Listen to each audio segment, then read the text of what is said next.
Il y a comme un modèle une année qu'ils ont fait au Canada puis qui était disponible en 4-wheel drive. OK, puis toi, t'as réussi à... Ouais, j'ai réussi à en avoir une. Pas neuf? Là? Non, ben non. Je l'ai pas acheté en 89. Je venais de naître en 89.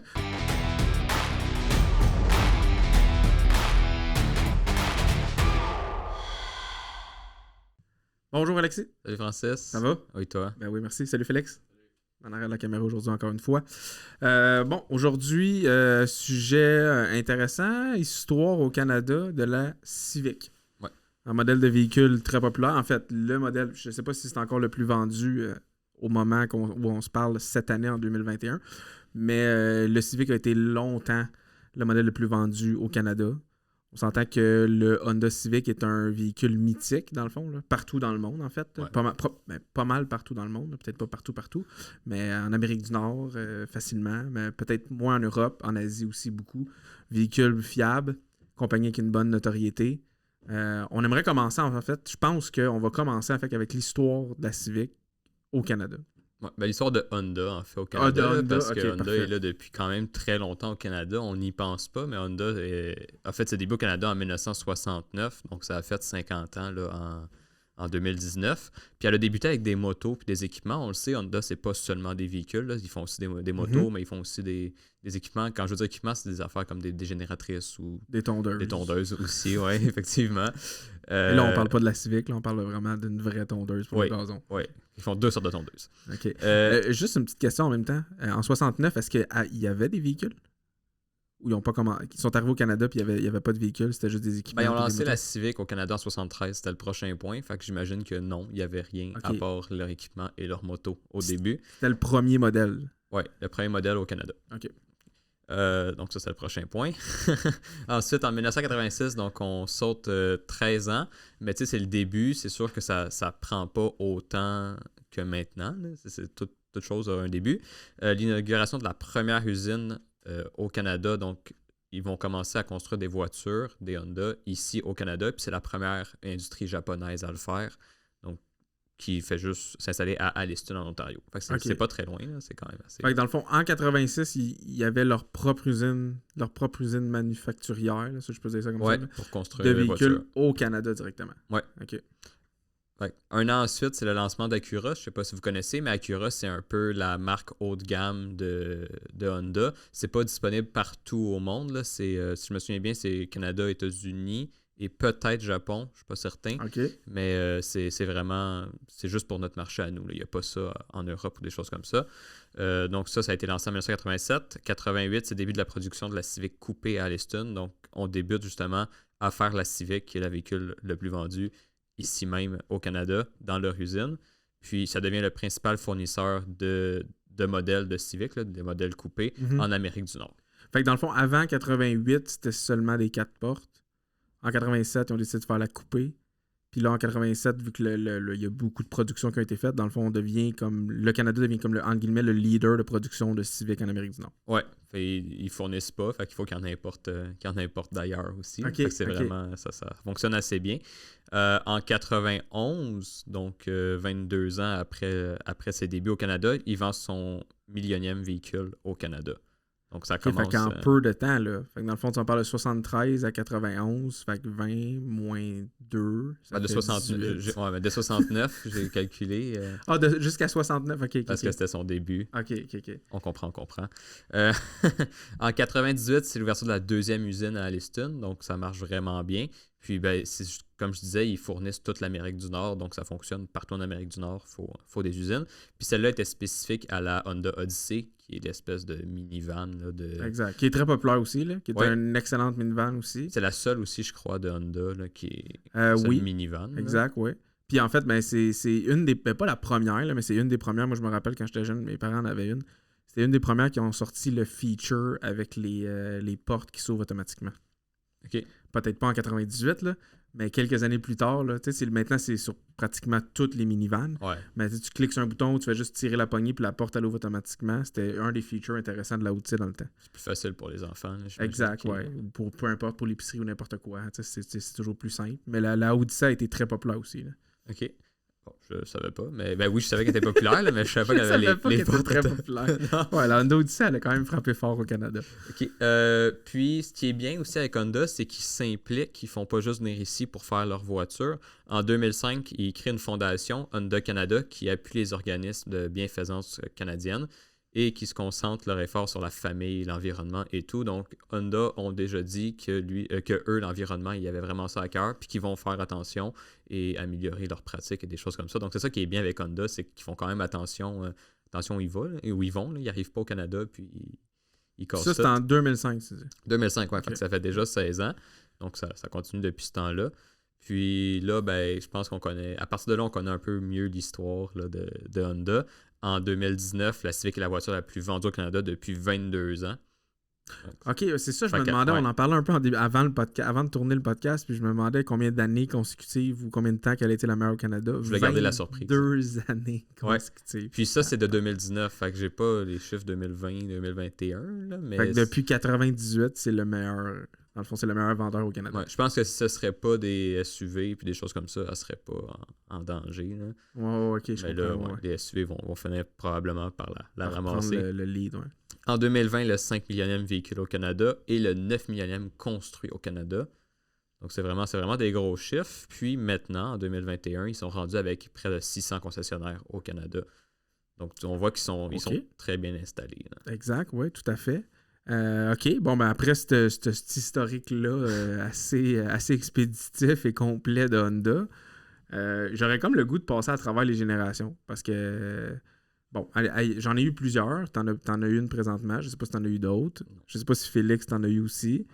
Mais il y a plusieurs générations de Civic, plusieurs modèles. Fait que peut-être faire juste un petit survol un peu avant de passer à autre chose. Faisons ça. Fait que la première génération de la Civic, je vais aller vérifier mes années pour être sûr à 100% de ne pas faire d'erreur. De 1972 à 1979, c'est la première génération canadienne de la Civic qui était un modèle, ma foi. En fait, moi, il me fait penser à la Chevette. Là. Ouais, moi, il me fait penser à la Skyline, là, la R30, la oui, toute première. Là. tout à fait, oui. Elle a le même devant. Exact. Ben, même devant, puis le derrière, il fait penser à un petit véhicule comme la Chevette dans le temps qui était quand même populaire en Amérique du Nord. OK, on va tout de suite fast-forward à la deuxième génération. La deuxième génération est de 1979 à 1983. Elle ressemble, mais quasiment ouais. pareil, j'ai l'impression. Ouais, mais là, je pense que ça commence plus à être un vrai... Ben, c'est stupide à dire ce que je vais dire, là, mais c'est un véhicule des années 80, mais oui, la génération. Mais de la façon qu'elle est faite, le carré, ils ont enlevé un peu l'aspect... les miroirs qu'il y avait directement dessus. Ils ont enlevé un miroir tout court, il n'y avait pas de miroir. Ouais. Ben, dans ces années-là, il y avait juste c'était un... C'est pas obligatoire, le miroir. C'est ça, exactement. C'est que c'était une option, le miroir à droite. Parce que dans le fond, le seul miroir que tu avais besoin d'avoir, c'était le miroir à gauche. Puis encore aujourd'hui, je pense que c'est la même loi. C'est juste que t'aurais le droit, mais... T'aurais le droit, mais ça sert plus à rien. Là. Ouais. il proposait, mais dans ces années-là, c'était en option, le miroir à droite. Parce que tu avais le droit de voir... T'avais la possibilité de voir ton angle mort juste en te tournant à droite. Tandis qu'à gauche, c'était plus compliqué. Fait qu'il devait avoir absolument un miroir. Ouais. Ça doit être ça à peu près. J'imagine que ça doit être ça, la loi. Je pense que je me rappelle de mes cours techniques, là, ça doit être ça. Troisième génération, 83-87, là, c'est plus dans nos, entre guillemets, dans nos années. Là. Les véhicules qu'on a. Non, mais dans les véhicules qu'on a pu soit se procurer ou voir sur nos routes. Parce qu'on s'entend qu'une Civic 72, tu vois pas ça souvent sur la route. Non, vraiment pas. Bon. Fait que celle-là, moi j'en ai eu quelques-unes de même personnellement. Ah ouais? Ça, c'est quoi? C'est la quatrième génération, ça. C'est 87-91, ça, ou c'est la troisième? C'est 85, celle-là. 85? C'est okay. La quatrième. Ah, ben d'abord, je l'ai pas eu celle-là. Fait que bon. 85, ça, c'est troisième génération, mais elle ressemble très fortement à la quatrième génération.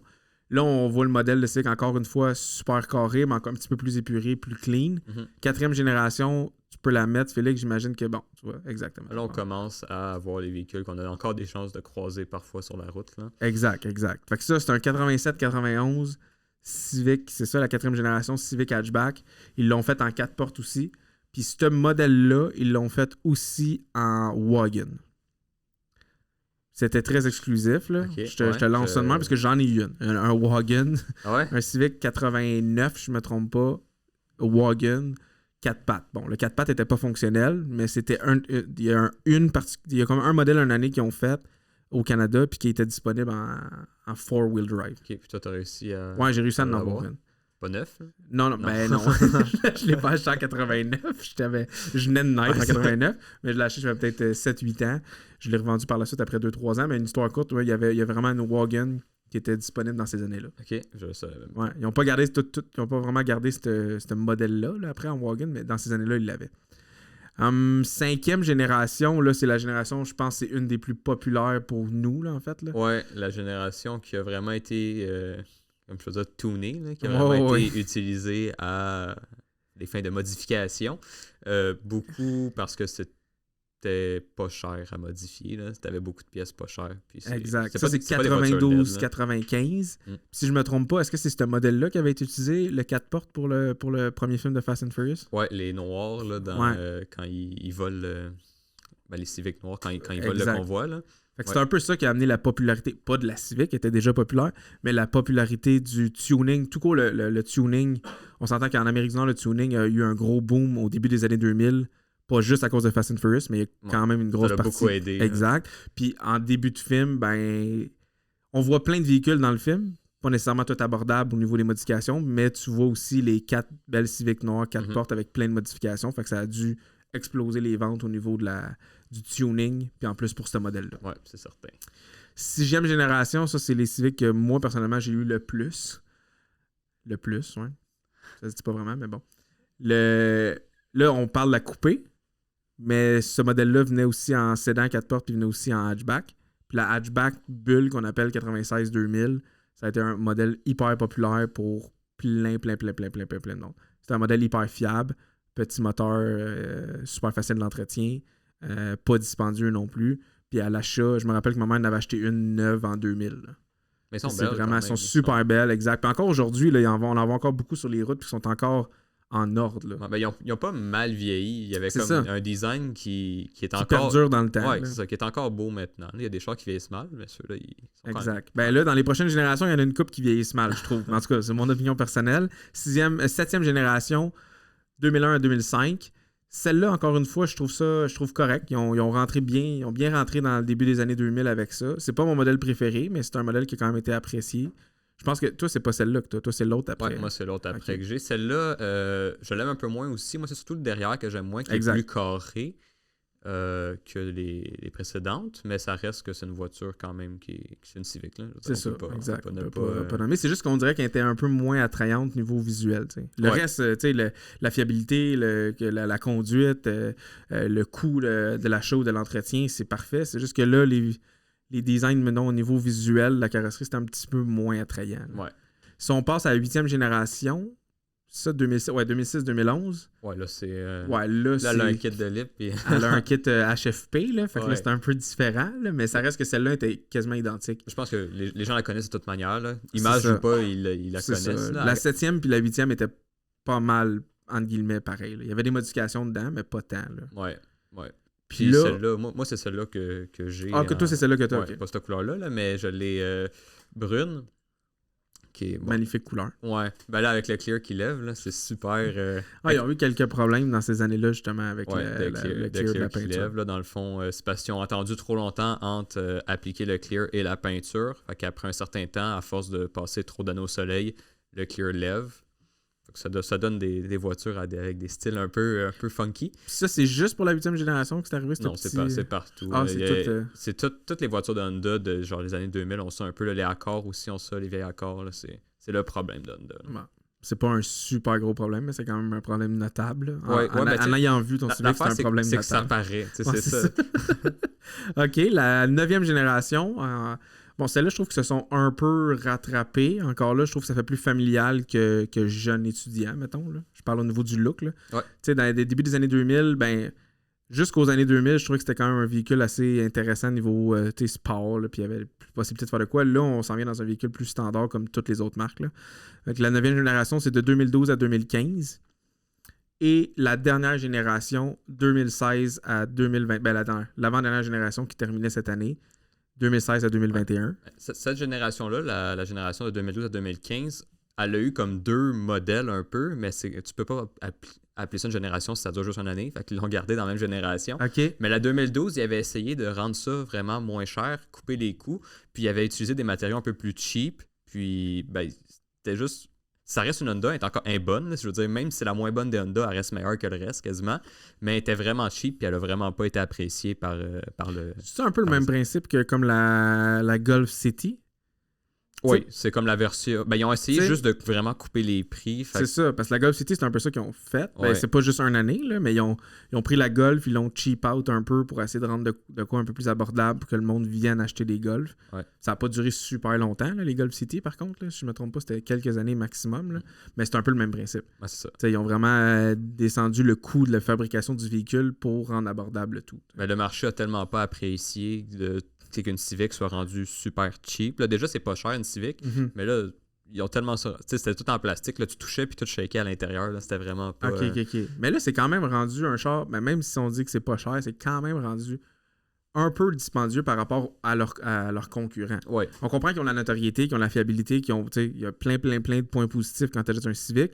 Mais si on compare, mettons là, on a le modèle 2021 devant nous, qui est la 9e génération, la 10e génération. 2022, pardon. je crois. Ah, c'est la 2022? Ouais. Ah ben oui, excuse. Fait que ça, c'est la 11e génération.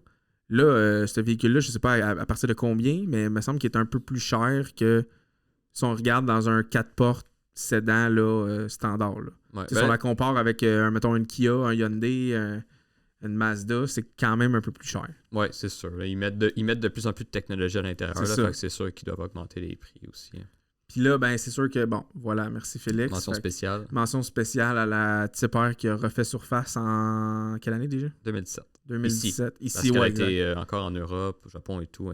Ça a été pas un mal jamais modèle disparu. très, très, très populaire, qui est encore très populaire aujourd'hui. Mais ça, c'est plus une pièce de, entre guillemets, une pièce de collection, là. En ce sens que c'est à 50, 60, quasiment 60 000 pour un Honda Civic Tipper. Ça reste un Civic. Mais c'est une belle pièce d'ingénierie qui a fait ses preuves sur plusieurs circuits. Puis c'est vraiment un bon véhicule, mais c'est pas vendu vraiment, entre guillemets, en série, là. Non, ben moi je crois que c'est surtout pour... ils ont ramené ça pour les gens, mettons, qui étaient fans de voitures dans le début des années 2000 puis qui n'avaient pas nécessairement le budget pour se payer comme une grosse Civic là, montée. Ouais. Fait que maintenant, ils ont travaillé plusieurs années, ils sont rendus plus vieux, ils peuvent se le permettre. Moi, d'après moi, c'est ce marché-là qui visait. Là, parce que c'est une très belle machine. Là. C'est pas le genre de... Je trouve ça toujours un peu cher quand on dit ce prix-là par rapport pour un Civic, mais quand tu regardes la machine qu'ils ont sortie avec le Tipper depuis 2017, ça vaut tous les dollars. Là. Non, mais pour vrai, pour la qualité prix ou performance prix, peu importe. Performance-prix, c'est une des meilleures. C'est une des meilleures que tu peux avoir sur le marché, même si ça fait mal au cœur un peu de dépenser entre 50 et 60 000 pour un Civic. Ouais.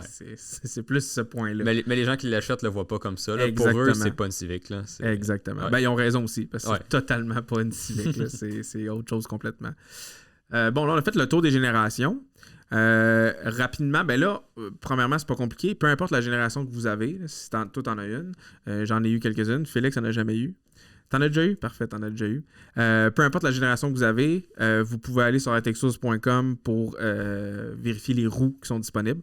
On a des roues pour toutes les générations de Civic possibles sur le marché, dans toutes les dimensions, dans toutes les grandeurs que vous voulez. On est là pour couvrir complètement le marché. Ben, Honda en général, plein d'autres marques, mais la Civic, c'est assez simple. Ils n'ont pas vraiment innové au niveau de la dimension du bolt pattern disponible. Non, ils ont changé une fois, là. Mais sinon, nous, on a plein de modèles de compatibles. Mais là, moi, je me posais une question. Je pense que tout le monde s'en pose. Tu sais, ça a marché beaucoup au Canada. C'est un véhicule japonais. Pourquoi la Civic est devenue si populaire? Parce que la Civic, en fait, était bonne dans tout. Elle avait comme pas de... Oui, elle avait des points négatifs, là, c'est sûr, mais elle avait pas de points négatifs assez notoires pour que la voiture soit comme...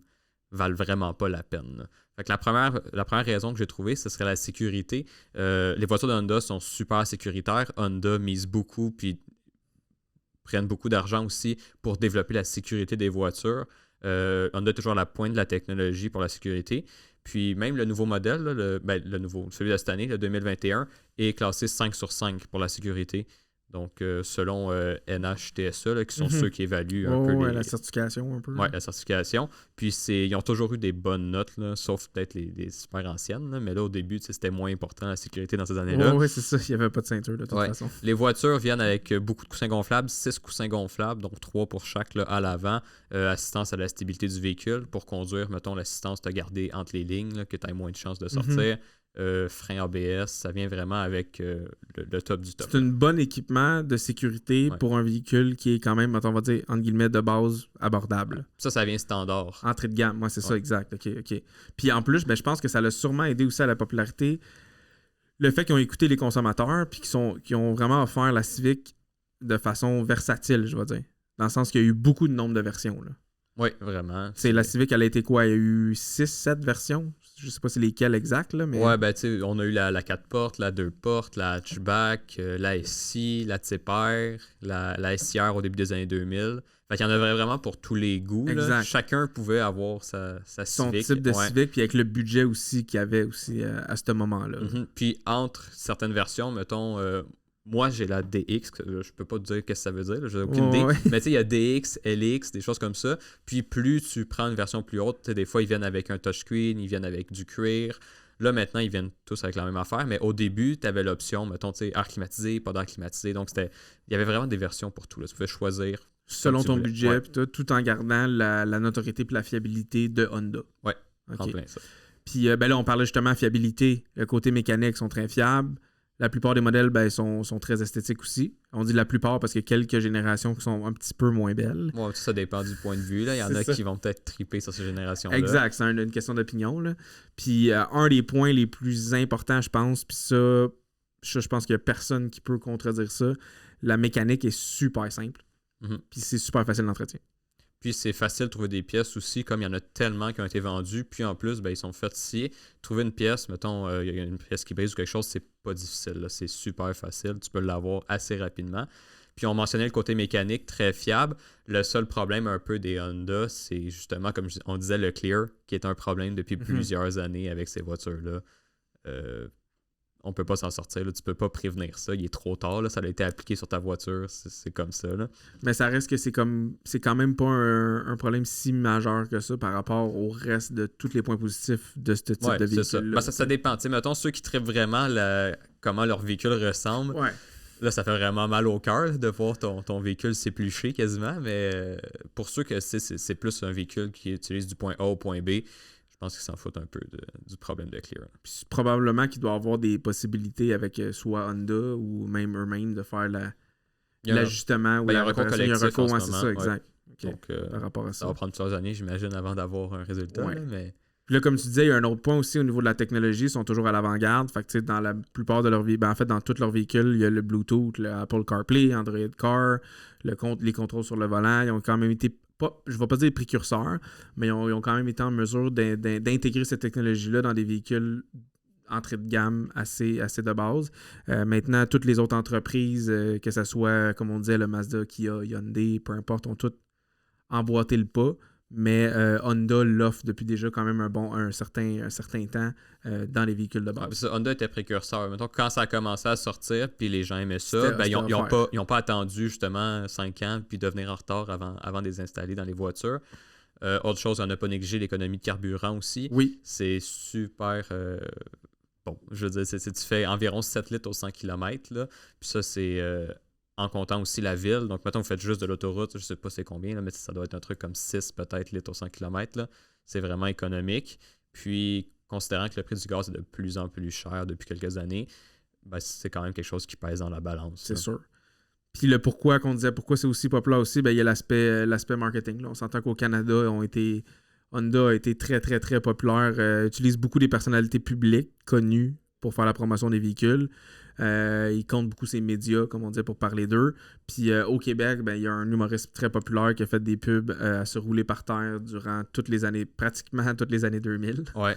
Qui était Martin Matt. Ouais, puis je suis certain. C'est sûr que ça l'a aidé. Ça l'a beaucoup joué. Là, on parle pour le Québec. C'est pas pour le Canada. Là, c'est juste pour le Québec. Ouais, là, mais au Canada, ils ont fait la même chose. Ouais, ils ont fait la même chose partout. Fait que ça, c'était vraiment une bonne façon de promouvoir leur voiture parce que c'était quelqu'un qui était respecté et que les gens aimaient. Donc, c'est sûr que ça l'a beaucoup aidé pour les ventes. Puis, dernière chose, c'est son prix. On a mentionné qu'elle avait augmenté un peu, mais la version de base 2021 se vend 25 000 $, ce qui donne environ là, en achat, je veux dire 65 $ par semaine, comparativement à une voiture neuve de la même année qui est 40 000 $ ou 580 par mois. Fait qu'on parle quand même une voiture à 25 000. C'est sûr qu'il y a toujours des voitures les plus petites, des sous-compacts ou mini-compacts ou peu importe comment on les appelle.